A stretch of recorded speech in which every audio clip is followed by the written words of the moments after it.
Yeah, I mean, if I'm being very critical, I think we're using this movement as a fad and as an advantage to sell into clients at the moment.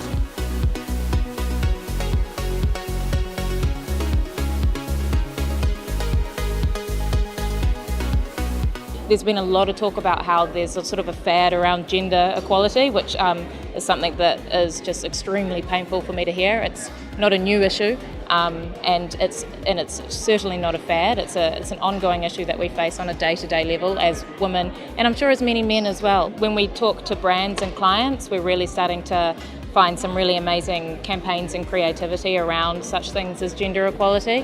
But when we start looking inwardly towards the sort of institution of advertising as a whole, we're doing very little at this stage.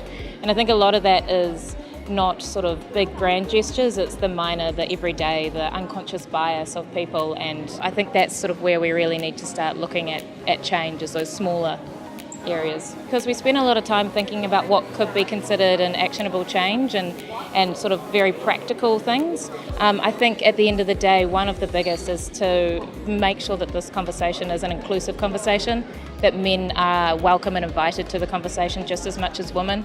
You know, we see this as a societal issue, we don't see it as a female issue. So that's one of the really big pieces that we've been looking at. I think the other thing is just to be conscious of your unconscious bias.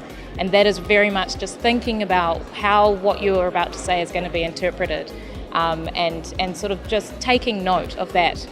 The other thing I think is that we just need to diffuse the aggressive sort of nature that we're having over this conversation. I think the more that we're able to open up the dialogue and begin the conversation and to just be open and willing to listen to people and hear people, the better. I think it's sort of the advertising world's responsibility to actually take heed and take note and be leaders in this, and not just use it for what we can with our clients, but to start using it for ourselves and sort of look quite inwardly as sort of an industry.